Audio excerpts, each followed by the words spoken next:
They say I'm slow and that I need to quit. I can't stop it till my people rich. When I make it up out this bitch, I'm leaving here with who I started with. The same niggas, the same bitch. I know they probably on the same shit. That's the reason that I can't quit. What up, world? It goes on. MP again, coming to y'all from Starville, Mississippi. The guest I had today, this ain't his first time here. He actually opened up the whole Goes On movie. He was the first artist I interviewed, but that was back then when we was doing it on paper. So now we bringing y'all a visual. So for all the people that didn't get it the first time, go ahead and introduce yourself, man. My name QUEZ CoDEAN, aka OTW QUEZ, aka WTL QUEZ, aka your baby mama favorite rapper. Before we get the interview started, man, since it's Christmas Eve, That's what we in the Christmas spirit. I bought you a gift, man. Well, I appreciate that, man. Oh shit. It's what, Thursday, man. Well, okay. They probably be killed before New Year's. Oh, boy. Add this to the collection. Right. You already know. Well, I sure appreciate that. I thank you for that. See, this interview right here, man, this special to me, man. I watched this dude grow all the way from before I didn't even know who you was with Young Threat all the way to the point where you are now. It's QUEZ CoDEAN. Right. So, through all this, you went through a lot of name change. You started off as Lil Mac, and you went to I Am Young QUEZ. Now you QUEZ CoDEAN. And during all that time, you still remain one of those shy artists still in the shadows. So you being shy, how did it play into you being an artist that's always in the scene and whatnot? Well, really, I'm I'd say an introvert. Like, I thrive off people's energy. Like, if I come around a person and I get a bad vibe, I'm not gonna sit around you because I feel like that's a recipe for tragedy. If something don't feel right, then you shouldn't be there. And like the name Lil Mac, it actually came from a guy named Brian. He was a rapper. I was probably like 9. And my mama used to keep me clean and, you know, J's and fresh haircut and all that. And I came outside one day, he was like, you gonna be a Mac, man. I was like, what's that? He was like, you gonna have all the girls. You gonna stay clean. I'm gonna call you Lil Mac. So that's really where that name originated from. Like, a lot of people think it came from Young Threat. Since EJ name was Young Mac. Shout out to EJ, free EJ. But I actually came into Young Threat with that name. Last time we talked, you was putting the finishing touches on your mixtape 5 years later. Now you recently dropped 5 years later. To me, I think it's your biggest project today. The feedback coming from it is amazing. How do you feel about the feedback? How do you feel about the reaction that people are giving you from it? I'm always grateful to get any type of feedback, first of all, because I really didn't even expect for it to get as much feedback as it did, but I'm just grateful that it did get feedback and all the positive vibes I got off of it, all the positive conversations I got off of it, and I gained like a lot of new fans, so I'm more than grateful for that. Good.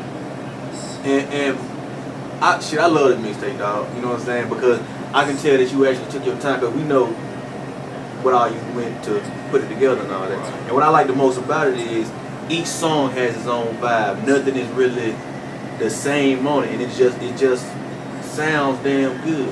And you being an artist that listens to a lot of different genres of music, been doing that, you know, I had you listen to Maroon 5, black metal, all that type of shit. Nickelback. Exactly. So how did you being who you are, a person that listens to all different types of music, put all that together and make that mixtape 5 years later sound and feel the way that it did?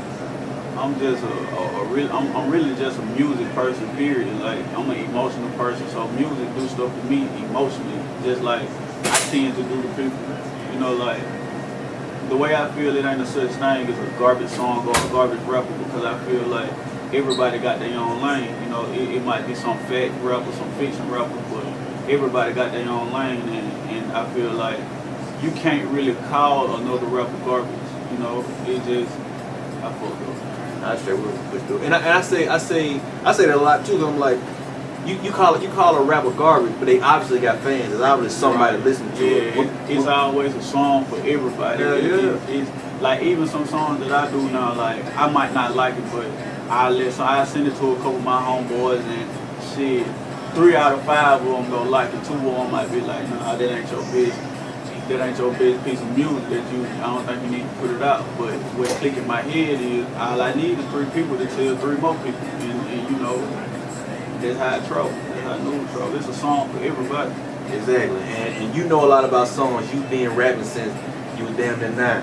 Right. What you are, 25, 26 now, right? 25. So look how many years that was. And in my opinion, I feel like you one of the most respected artists, one of the most prolific artists on the local scene as far as stars are concerned for the young people.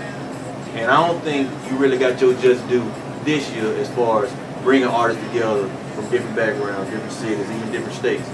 How do you feel about not getting the recognition that you deserve? I know you probably don't care, but you know everybody feels a certain type of way about something. I mean, as a person, as a human, nah, I don't care. But as an artist, you know, I chose the lifestyle to be a rapper, and I just have to accept whatever come with it. And you know, for you to be an artist, you have to care what people think about your music, or you just gonna be putting out bullshit and not have no fans. But it's a certain amount, you know, a certain type of person. You know, you got people that hate for no reason, then you got people that really know music, then you got people that don't know music. So for me, yeah, I take, you know, I like to be critical.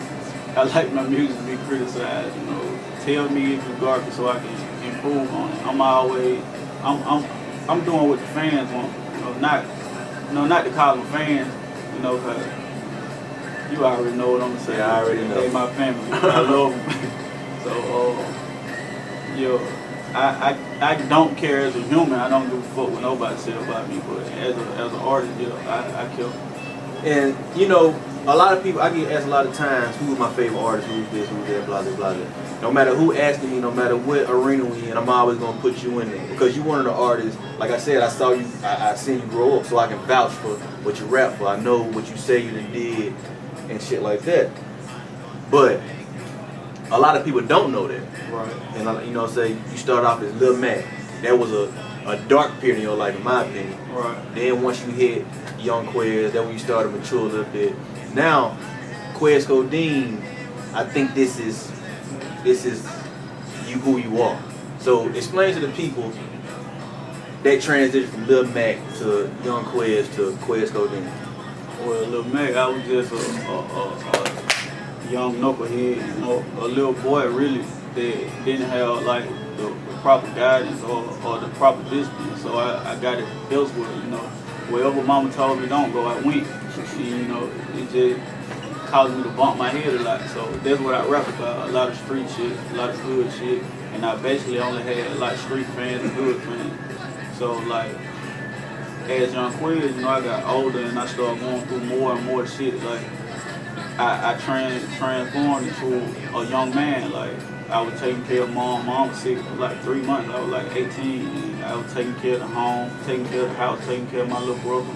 And on top of that, I had a child out there too. So I had to do all that. So by that time, I felt like I was a young man. So that's where Young QUEZ came from. It actually was the title of my mixtape, but you know, it just grew on me. Everybody started calling me Young QUEZ, so I stuck with it. But QUEZ CoDEAN, it basically came from, I was hospitalized for 3 days for my addiction to lean. Nah, I'm lying.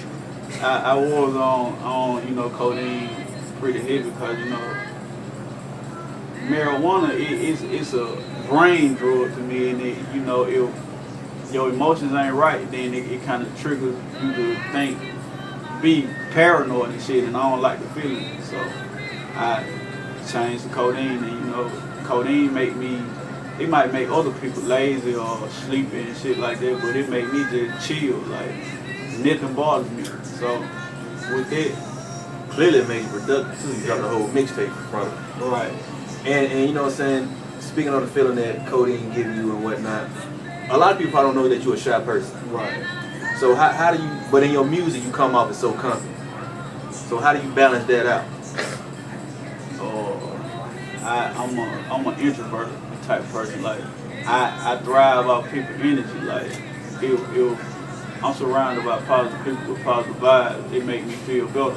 And if I'm surrounded by negative vibes and negative energy, I stray away from it. Like, I watch everything. I'm a very conscious person. I'm always aware of my surroundings. And if I feel like I got to watch you the whole time, I'm not gonna be around you.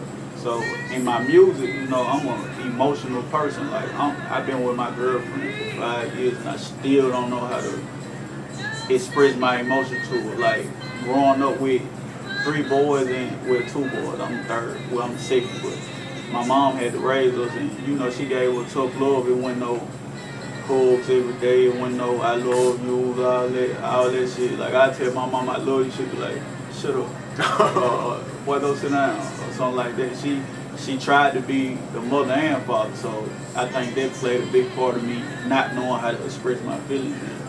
You know, and the only way I can do it is through music. So, and without music, I'd probably be an emotional wreck around it. All right. A lot of your questions they can be answered through your music. So let's talk about some of the content in your music and what you rap about most of the time. You spoke on vibes. You a person that's big on vibes. Why are vibes so important to you?